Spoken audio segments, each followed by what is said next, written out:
All right, everybody, Sylvia here. I am in the desert of Southern California. There's been a lot of rain overnight. The skies are clearing. It's turning into a beautiful day. And I am parked behind my friend Joni's Catholic church. This is kind of a oasis in the desert for me. I've been here a few times. And thank you for joining me. Today I want to do a video talking about my RV life. I've been doing this for 2 years. I kind of want to do a bit of an assessment, talk about how I started, how it's going, what do I think is going to happen in the future, am I ever going to go back to solo trike touring? Well, let me tell you, it has been quite a journey.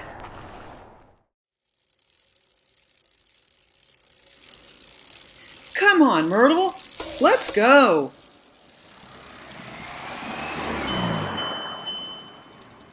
Yeah, so I think everybody knows that a couple years ago I completely switched everything up from riding solo on a tricycle all over the world to buying a truck and a trailer to travel around my own country, the United States, safer and more comfortably.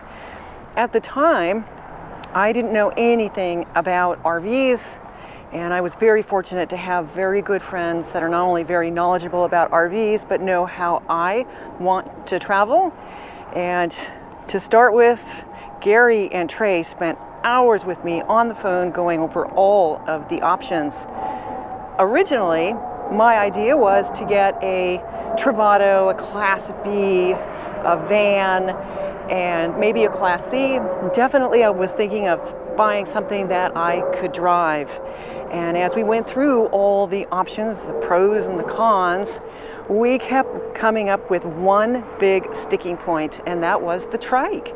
There just wasn't a way to keep the trike safe and secure in these smaller RVs because the storage areas just aren't big enough to put a trike, and I did not feel comfortable keeping my trike on a rack on the outside of whatever vehicle it was. And so that is why I ended up getting a truck and a trailer.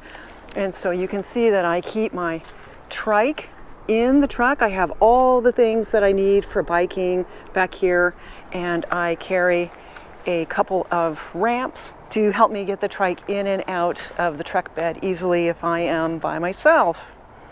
When I first started driving this, again, I had wonderful friends who mentored me and guided me and taught me everything that I needed to know about hitching and unhitching and backing up. And they helped me devise a cheat sheet that I laminated and I still use every single time I hitch and unhitch my trailer so that I could feel confident about what I was doing.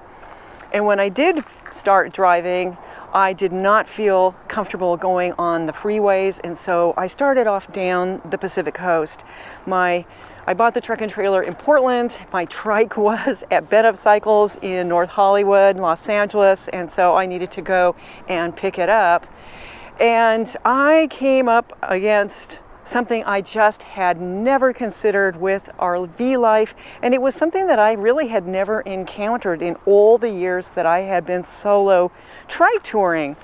It was January of 2020, and we were in the midst of an election year, and I discovered that the private RV parks or the campgrounds, a lot of the people camping were very, very political. There were a lot of RVs that had banners and flags, and it just seemed like this was the main topic of conversation, and I was really quite uncomfortable with it.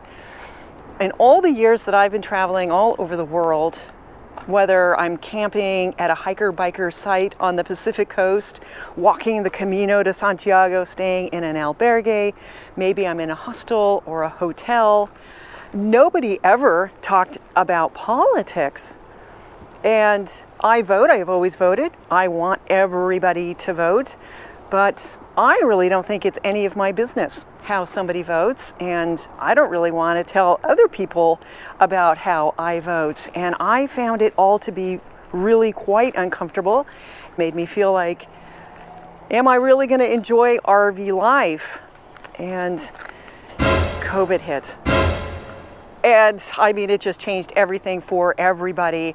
But I found myself traveling in a way where I could be self-contained. I could self-isolate. I had everything I needed and complete control over my environment.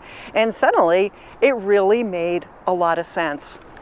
And over the 2 years, I have learned more and more about my rig and my trailer, and I had started to do what's called boondocking, and this is camping on public lands. Typically it doesn't cost anything, there are rarely services, so you have to come prepared. You have to have your power, food, water. You have to be able to maintain your freshwater, black water, gray water, and I really enjoyed it. And it kind of helped me to say, yes, I really do enjoy this RV lifestyle. But I also learned that there were some things that I wanted to improve. And so last summer I made really big investments in my trailer. I felt like I knew enough about it to make that decision. And from boondocking, I learned why people put solar on their trailers. And so I added 2 170 watt panels to the roof and 3 100 amp hour lithium batteries. And the entire time that I've been doing this, I have always had a generator. Let me show you, I've got it in a new place now. It used to be in a cubby. There's all RVs, I think, have a cubby for generators. And this is a smaller generator. It's one of the quieter generators. And there's a couple of things that I really like about it. One, it's not as heavy, and so I could pick it up. And it has on the side here, you can see it's got a 15 amp and a 30 amp plug. And so my trailer uses 30 amp service, and I can plug it directly into this generator and run the entire trailer just with this one plug. And of course, like all generators, it was running on gasoline, and gasoline, it's just awful. It's stinky, and you got to carry a lot of extra gas cans. I had to have 2 small ones because I just don't have the strength to lift a 5-gallon can of gasoline. It's a small generator, and it would last like 2, maybe 3 hours, and I'd have to refill it. And you just get the gasoline, it just gets all over everything. And so one of really a wonderful improvement that I have made is I've added this trailer tray so the generator can sit in front at the nose of my trailer, and it's in this generator box, which is actually designed for this generator, and it is very secure in here. I never have to move it. It's screwed into this trailer tray and then strapped down. And the other thing that I did is I added a conversion kit. These are the propane tanks for the trailer, and I added a conversion kit so the generator now runs on propane. All I have to do is flip this switch and pull the cord, and that's it. I never have to move the generator, and I can plug my trailer directly here. The cord is long enough to fit. And then on this side there's another little door, and this is the exhaust. And it's at the nose of the trailer, so it's not nearly as loud. And because it's running on propane, I don't have to worry about refilling it. And there were some other things. My friend Paul, God, everybody should have a friend like Paul. He's so handy, and he's another person who knows a lot about RVing.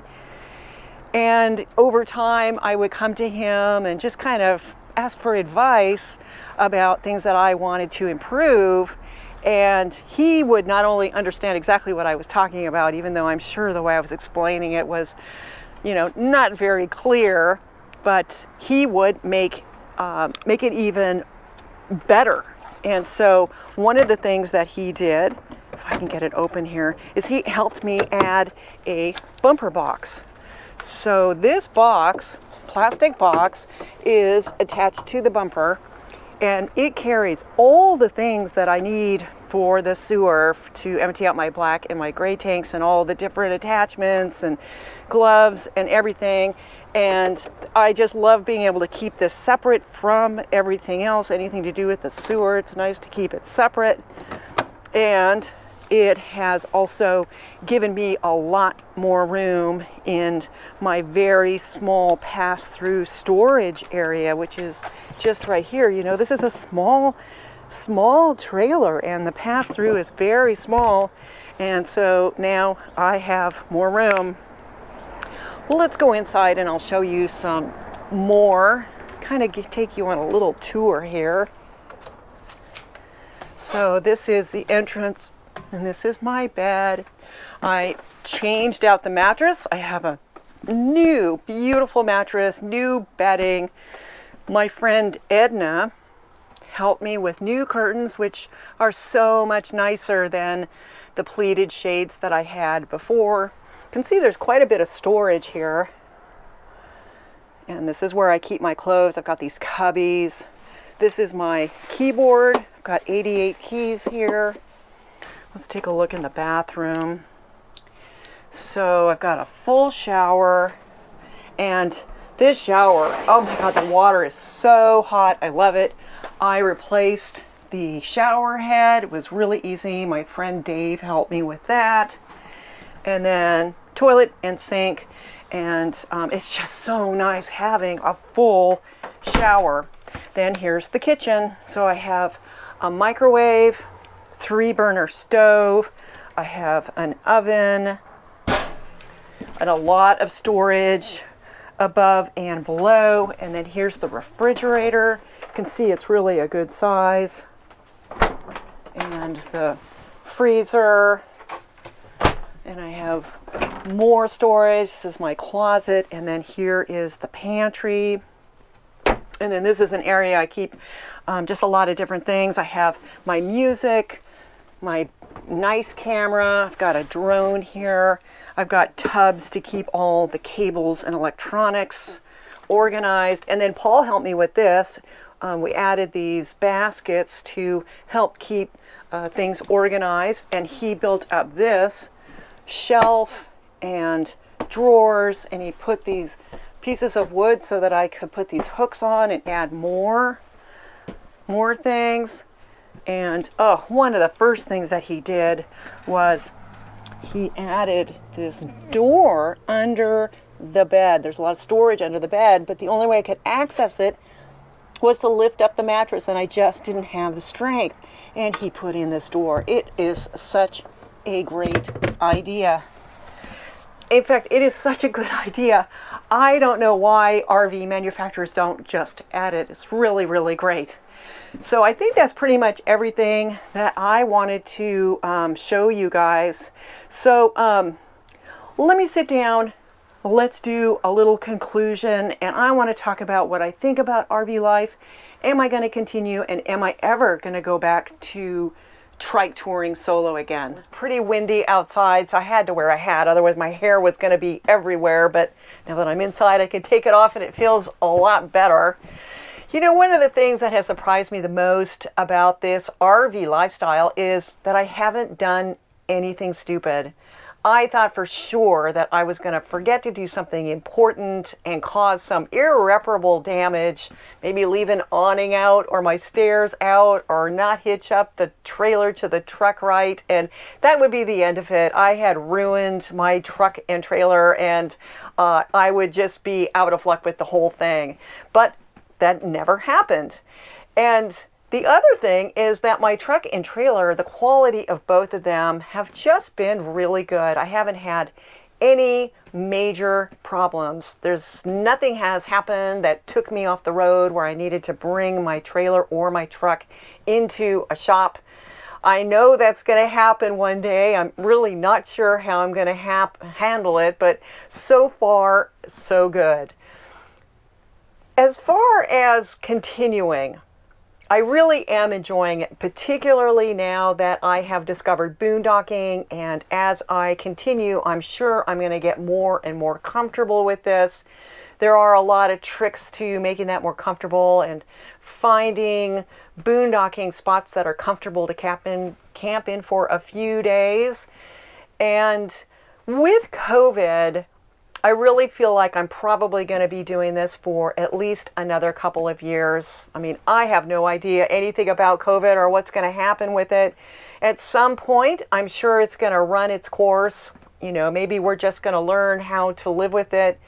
But so far, you know, we keep getting these new variants and they change, and, you know, it's just not really clear, like, what we're going to be doing and what it all means. And I personally just don't feel comfortable traveling out of the country at this time. I am sure there are a lot of cyclists out there traveling during this time of COVID all over the world. They're probably having a great time. It's probably all working out for them.